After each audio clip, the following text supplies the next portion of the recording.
इसमें बड़ी बड़ी गांव में चर्चा चल रही है कि ऐसे होगा वैसा होगा, ज़मीन जाएगी वो होगा, इसके बारे में कुछ बताओ। नमस्कार, बैठो बैठो बैठो बैठो। भैया, आप जो ये चर्चा करते रहते हो कि सरकार बिल लाई है, क्या बिल है, कैसे ज़मीन जा रही है या फसल का क्या हुआ है, तो हमसे भी करते रहते हो, आपसे भी चर्चा करते रहते हो। ये हमारे साथ विजय जी आए हैं। ये विजय जी, जो भी समस्या है इनसे मालूम करो। आप लोगों ने सुना होगा भारत सरकार ने एक कानून बनाया जिसमें कॉन्ट्रैक्ट फार्मिंग की बात की गई है। तो आपने जो नए कानून आए उसके बारे में चर्चा सुनी है, उसके बारे में जानकारी थोड़ी बहुत मिली है, लेकिन पूरी क्लैरिटी नहीं, क्लियर नहीं हो पा रहा। बिल्कुल, आज हम उसकी चर्चा करेंगे। आपके जितने सवालों के जवाब हमारे पास हैं वो हम आपको देंगे।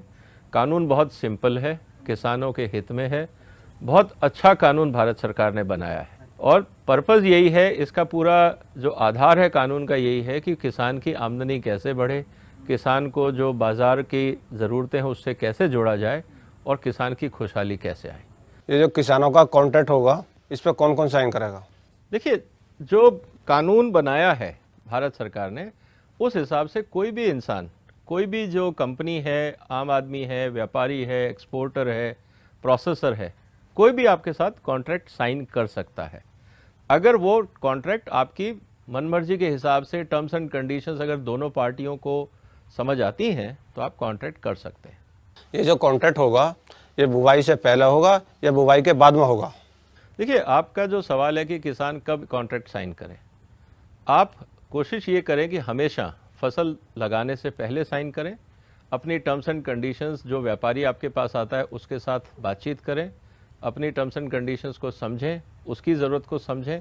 जब समझ आ जाए, जब आप उसकी बात समझ जाएं, वो आपकी बात समझ जाए, तब आप एग्रीमेंट साइन करिए और कोशिश करें कि फसल लगाने से पहले, ताकि उसकी ज़रूरतें आपको पता रहें, आपको ये समझ आ जाए कि वो क्या चाहता है और उसको ये समझ आ जाए कि आप क्या दे सकते हैं। जब तसल्ली हो जाए तब ही आप कॉन्ट्रैक्ट साइन करें। कॉन्ट्रैक्ट साइन करना कोई ज़बरदस्ती नहीं है, कोई मजबूरी नहीं। जो ये समझौता करेंगे इसके कागज कौन रखेगा? देखिए, कानून में ये लिखा गया है कि जो दो पार्टियां एग्रीमेंट साइन करती हैं, दोनों को उसके अपनी अपनी कॉपी रखनी चाहिए। ठीक है। कानून में ये भी प्रावधान किया गया है कि एक राज्य सरकारें इलेक्ट्रॉनिक रजिस्ट्री बनाएंगी। जो भी आप कॉन्ट्रैक्ट साइन करेंगे, आप उसकी फ़ोटो, उसकी कॉपी करके आप इलेक्ट्रॉनिकली उसको अपलोड कर सकते हैं, ताकि कल कभी किसी बात को लेके उसकी ज़रूरत पड़े, कोई विवाद हो, कोई और समस्या आए, तो सरकार या अधिकारी वहाँ से उस कॉन्ट्रैक्ट को डाउनलोड करके पढ़ सकते हैं और ये बता सकते हैं कि कॉन्ट्रैक्ट में आप लोगों ने क्या साइन किया था, क्या प्रावधान थे, ताकि विवाद की समस्या जब भी आए तो वो आसानी से निपट जाए। जो हम समझौता कर रहे हैं इसकी शर्तें क्या होंगी और कौन तय करेगा? जो कानून की जो हम प्रावधान है वो ये है कि जो टर्म्स एंड कंडीशंस है ये दो पार्टियां मिलकर तय करेंगी। जैसे आप किसान हैं और एक व्यापारी है जो आपसे कॉन्ट्रैक्ट करना चाहता है, दोनों आप लोग आपस में चर्चा करके टर्म्स एंड कंडीशंस फाइनल करेंगे। कोई किसी पे दबाव नहीं डाल सकता। ठीक है। जब आपकी टर्म्स एंड कंडीशंस आपको समझ आ जाए, जब आपको लगता है हाँ अब बातचीत से बात समझ में आ गई है, तब उस टर्म्स एंड कंडीशंस को आप कागज़ पे लिख लीजिए। वो आपका कॉन्ट्रैक्ट का अधिकार होगा। ठीक है। उसी बेस पे आप उसको साइन करेंगे और वो आपका कॉन्ट्रैक्ट फार्मिंग का कॉन्ट्रैक्ट बन जाएगा। तो दोनों पार्टियां मिलकर तय करेंगी कि टर्म्स एंड कंडीशंस क्या होंगी। ये सौदा है, ऊपर का खर्चा है, बीज है, खाद है, ये कौन देगा?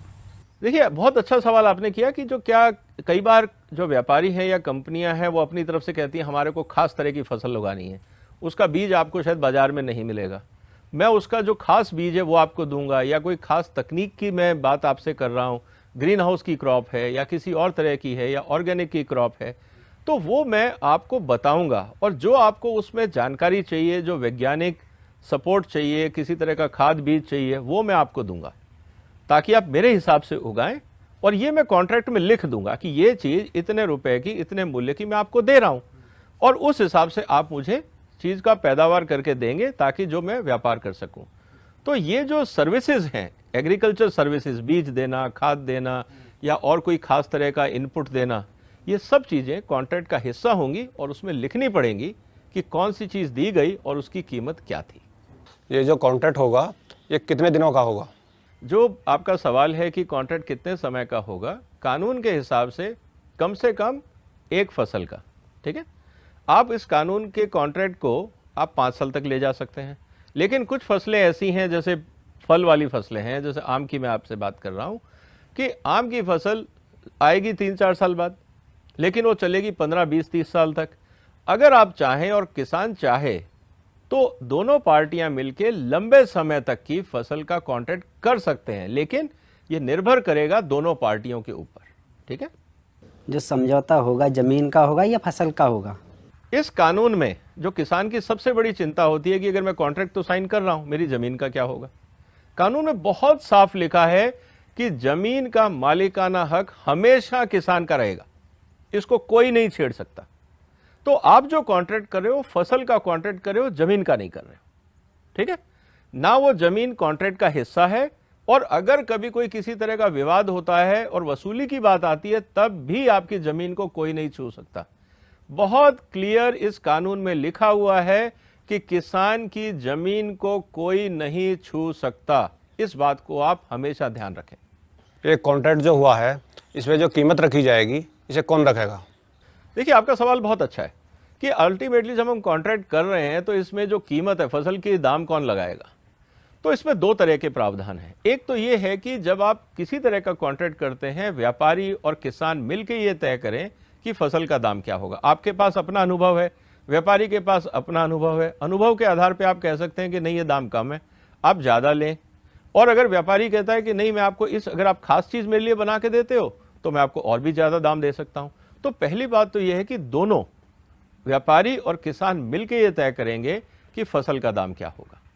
अगर मान लीजिए बाजार में एक ऐसी स्थिति आती है कि जब बहुत ज्यादा प्रॉफिट हो रहा है किसी फसल में, उस समय प्रावधान यह भी किया गया है कानून में कि व्यापारी और किसान ये तय कर सकते हैं कि अगर मुनाफा जो मैंने सोचा था अगर उससे ज्यादा हो रहा है तो उसमें किसान की भागीदारी की जाए, ताकि किसान को हमेशा प्रोत्साहन मिलता रहे कि मैं अगर जिस व्यापारी के साथ काम कर रहा हूं अगर उसको मुनाफा होता है तो वो मुझे भी थोड़ा मुनाफा देगा, तो किसान को और फायदा हुआ।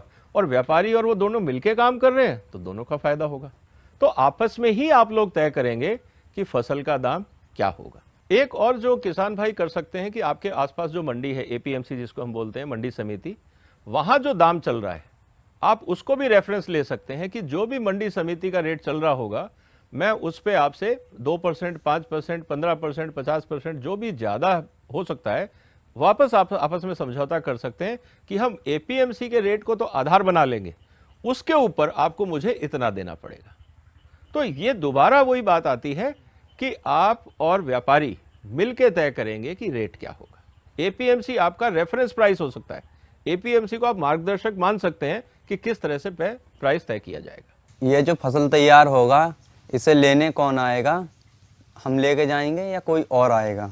बहुत अच्छा सवाल आपने किया कि फसल तैयार हो गई, कॉन्ट्रैक्ट मेरा हो गया, अब इस माल का मैं क्या करूं, कौन लेके जाएगा। 2 सुविधाएं इसमें कानून में दी गई हैं। एक तो किसान के खेत से जो व्यापारी है वो कहेगा मैं आपके खेत से उठा लेता हूं। दूसरा वो ये कह सकता है किसान को कि आप मेरे गोडाउन तक पहुंचा दीजिए और जो भाड़ा लगेगा मैं आपको दे दूंगा।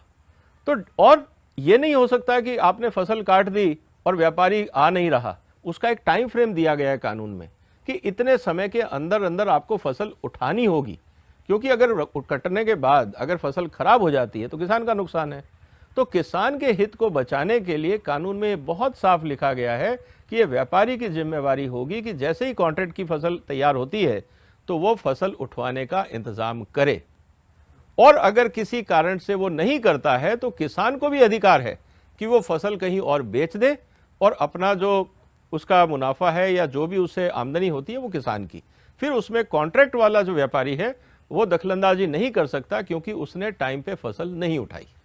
जो मेरी फसल है उसकी क्वालिटी कौन चेक करेगा और कहाँ होगी? देखिए, जो कॉन्ट्रैक्ट आपके साथ किया है वो क्वालिटी को लेके वो व्यापारी ने किया है, तो क्वालिटी चेक करने का अधिकार व्यापारी को है। और जो एग्रीमेंट में आपने लिखा है कि किस क्वालिटी का माल चाहिए उस आधार पे ही चेक करेगा। ठीक है, अगर मान लीजिए व्यापारी आपको कहता है कि मैं क्वालिटी चेक करने नहीं आ रहा हूं, आप माल भिजवा दीजिए, तो वो व्यापारी अपने रिस्क पे आपको ये कह रहा है। अगर आपने माल भिजवा दिया और बाद में अगर व्यापारी ये कहता है कि नहीं क्वालिटी ठीक नहीं थी क्वालिटी, तो दिक्कत आपकी नहीं है, व्यापारी की जिम्मेवारी है। क्योंकि आपके कानून के हिसाब से व्यापारी को ये अधिकार है कि सामान लेने से पहले, माल लेने से पहले क्वालिटी चेक करे।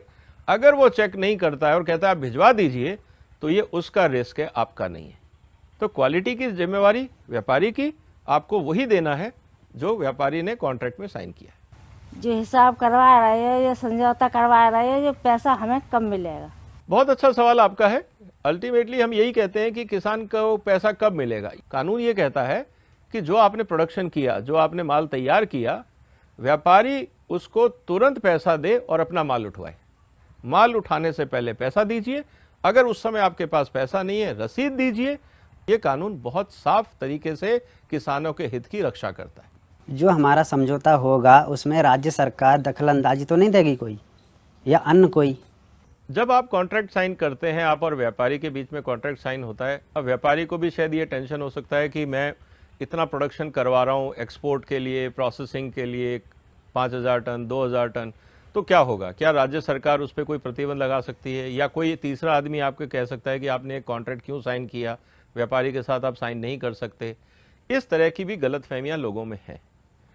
कानून के हिसाब से बहुत क्लियर ये कहा गया है कि अगर आप कॉन्ट्रैक्ट फार्मिंग कानून, जो भारत सरकार का नया कानून आया है, इसके तहत अगर आप कोई कॉन्ट्रैक्ट साइन करते हैं, इस पर राज्य सरकार या कोई भी डिपार्टमेंट दखलंदाजी नहीं कर सकता। जैसे एक कानून है भंडारण व्यवस्था को लेकर, एसेंशियल कमोडिटी एक्ट, क्या आप उसके अंदर इस पर रिस्ट्रिक्शन लगा सकते हैं? आप उस पर भी नहीं लगा सकते। मतलब एसेंशियल कमोडिटी एक्ट का जो कानून है वो उस सामान पे या उस फसल पे नहीं लगेगा जो कॉन्ट्रैक्ट के माध्यम से पैदा करवाई गई है। तो आप निश्चित होके, अगर आपको रेट अच्छा मिलता है, व्यापारी आपकी अच्छी फसल के दाम देने को तैयार है, आपको तसल्ली है, आप कॉन्ट्रैक्ट करिए और अपनी फसल का सही दाम लीजिए। आपको किसी भी डिपार्टमेंट से, चाहे वो राज्य सरकार का हो या केंद्र सरकार का हो, कोई दखलंदाजी नहीं होगी। अगर किसी बात के ऊपर उससे विवाद हो गया तो उसका कैसे निपटारा होगा? देखिए, आज हम समझौता कर रहे हैं, एक कॉन्ट्रैक्ट कर रहे हैं। कभी कभार ऐसा हो ही जाता है कि मान लीजिए किसी बात को लेके वाद विवाद हो गया, अब क्या किया जाए? लेकिन हम छोटे किसान हैं, हमारी विवाद कितने का होगा? 1 टन का, 2 टन का, 5000 का, 15000 का, 20000 का। लेकिन 20000 रुपए के लिए अगर मुझे कोर्ट के चक्कर काटने पड़े और पता नहीं वकीलों के कितने खर्चे होंगे, तो बेहतर है ना हम आपस में निपटाएं। तो ये प्रावधान इस कानून में किया गया है कि हम सबसे पहले आपसी विचार विमर्श से उसको निपटाएंगे। अगर हम आपसी विचार विमर्श से कानून नहीं निपटता तो हम एसडीएम साहब के पास जाएंगे, एसडीएम साहब से नहीं निपटता तो उनके जो बड़े अधिकारी हैं वहां जाएंगे। लेकिन 30 दिन के अंदर इस कानून के हिसाब से आपकी समस्या का समाधान होना चाहिए, ताकि किसान भी खुश रहे और व्यापारी भी खुश रहे और अगली फसल में आप दोबारा मिलकर काम करें, तभी तो फायदा है। तो इसलिए ये कानून में बहुत साफ लिखा गया है कि जल्दी न्याय और कम खर्चे पे न्याय किसान को कैसे मिले। अभी जितने आप लोगों ने सवाल पूछे, मैंने उसका जवाब दिया। उम्मीद है आपके कुछ और भी सवाल होंगे। मेरा एक निवेदन है आप सबसे कि संसद ने ये कानून पास किया है, ये सबके पास है, आप इंटरनेट से ले सकते हैं, किसी भी अधिकारी से ले सकते हैं। कोशिश करें कि आप एक बार कानून को पढ़ें, क्योंकि हर तरह के लोग हैं समाज में। कोई आपको बहकाएगा, कोई बोलेगा कानून में ऐसे लिखा हुआ है, वैसे लिखा हुआ है, आपको डराएगा, आपको मिसगाइड करेगा, आपको बहकाने की कोशिश करेगा। कृपया उनके बहकावे में ना आए, कानून को खुद पढ़ें। बहुत सिंपल कानून है, छोटा सा कानून है। अगर किसी कारण से हमारा कोई किसान भाई या किसान बहनें नहीं पढ़ पाती हैं, तो स्कूल के मास्टर के पास ले जाइए। आपके गांव में जो पढ़ना जानता है उसको बताइए कि हमें पढ़ के समझा दो, बता दो। लेकिन कोशिश ये करिए कि खुद पढ़ने की, ताकि आपको सच्चाई पता लगे कि जो सरकार ने कानून बनाया है वो आपके लिए कितना फायदेमंद है। और अगर आप खुद जानकारी नहीं रखेंगे तो कोई भी आदमी आपको बहका सकता है, गलत रास्ता दिखा सकता है। तो मेरा निवेदन है इस देश के सभी किसान भाइयों से, आप लोगों से, कि जानकारी को खुद जानने की कोशिश करें, पढ़ने की कोशिश करें, ताकि कोई आपको बहका ना सके, गलत रास्ता ना दिखा सके। और जो कानून है वो आपके भले के लिए है, तो मुझे लगता है इससे आपका फ़ायदा होगा। आप लोगों ने बुलाया, मेरे को टाइम दिया, सुना, बहुत बहुत धन्यवाद आप सबका। और फिर कभी मुलाकात होगी, किसी चीज़ की ज़रूरत हो, समझने की ज़रूरत हो, मैं अवेलेबल हूँ, आप मेरे से बात कर सकते हैं। धन्यवाद। अभी आपने हमारे किसान भाइयों के साथ एक परिचर्चा सुनी जिसमें बहुत सारे मुद्दे उन्होंने उठाए भारत के जो कॉन्ट्रैक्ट फार्मिंग के कानून हैं उसके संदर्भ में। उनमें से कुछ खास बातों की चर्चा मैं आपके साथ करूंगा ताकि आपको इस कानून के फायदे समझ में आए और आप उसका लाभ उठा सकें। कॉन्ट्रैक्ट फार्मिंग एक्ट के हिसाब से कॉन्ट्रैक्ट सिर्फ फसल के लिए किया गया है, इसमें कहीं पे भी जमीन का कॉन्ट्रैक्ट नहीं है। जमीन का मालिकाना हक हमेशा किसान का ही रहेगा। कॉन्ट्रैक्ट फार्मिंग एक्ट के हिसाब से जो किसान भाई किराए की जमीन पे खेती कर रहे हैं वो भी कॉन्ट्रैक्ट कर सकते हैं और उस पे ये निश्चित करना होगा कि कॉन्ट्रैक्ट कितने समय का है। कॉन्ट्रैक्ट फार्मिंग एक्ट के हिसाब से कोई भी किसान के साथ कॉन्ट्रैक्ट कर सकता है, चाहे वो एक्सपोर्टर है, प्रोसेसर है, वेयरहाउस वाला है या कंज्यूमर है। कोई भी किसान के साथ कॉन्ट्रैक्ट कर सकता है, इसमें इस बात का प्रावधान किया गया है। किसान कम से कम एक फसल के लिए कॉन्ट्रैक्ट कर सकते हैं, ज़्यादा से ज़्यादा 5 साल के लिए। और अगर कोई ऐसी फसल है जैसे पेड़ों की फसलें होती हैं जो लंबे समय तक होती हैं, ये किसान की मर्जी पे ही निर्भर करेगा कि वो कॉन्ट्रैक्ट करना चाहता है या नहीं। किसान का पेमेंट किसान को माल उठाने से पहले देना होगा। अगर किसी कारण से व्यापारी उसी समय पेमेंट नहीं करता है तो उसको रसीद देनी होगी और ये लिखना होगा कि कितना पेमेंट बाकी है। कानून के हिसाब से एग्रीमेंट की कॉपी किसान और व्यापारी दोनों के पास रहेगी और साथ ही राज्य सरकार एक इलेक्ट्रॉनिक रजिस्ट्री का प्रावधान करेंगे जिसमें जो भी किसान कॉन्ट्रैक्ट साइन करेगा वो उसमें रखी जाएगी ताकि अगर कभी विवाद हो तो उस कॉपी को वहां से डाउनलोड करके उस बेस पे विवाद का निपटारा किया जा सकता है। एग्रीकल्चर कॉन्ट्रैक्ट एक्ट के हिसाब से अगर किसी कारण से फसल का नुकसान होता है, डैमेज होती है, तो किसान उसके लिए जिम्मेदार नहीं होगा। कानून में इस बात के लिए कहा गया है कि व्यापारी अपनी फसल का इंश्योरेंस करा सकते हैं ताकि किसान पे इसका बोझ ना पड़े। कॉन्ट्रैक्ट फार्मिंग एक्ट के हिसाब से किसानों को यह सुविधा दी गई है कि अगर कोई विवाद होता है तो वो एसडीएम ऑफिस चले जाएं। एसडीएम साहब किसी भी समझदार आदमी को कहेंगे कि आप इनके विवाद को निपटाइए, 30 दिन में आप बताइए क्या स्थिति है, और ये पूरी प्रक्रिया 30 दिन में पूरी होगी। किसानों को कोर्ट के धक्के खाने से, वकीलों के पीछे चक्कर काटने से बचाने के लिए इस प्रावधान को रखा गया है ताकि न्याय तुरंत, जल्दी और सस्ते में मिल सके। कॉन्ट्रैक्ट एक्ट आपके फायदे के लिए है। इसके प्रावधान हमारे किसान भाइयों की ज़रूरतों को देख के बनाए गए हैं। आप इस कानून को समझें, उसका फ़ायदा उठाएं, लोगों के बहकावे में ना आए, इनके प्रावधानों को समझें और उससे लाभ उठाएं। कॉन्ट्रैक्ट अगर समझ में आए तभी साइन करें, वरना ना करें। बहुत बहुत धन्यवाद।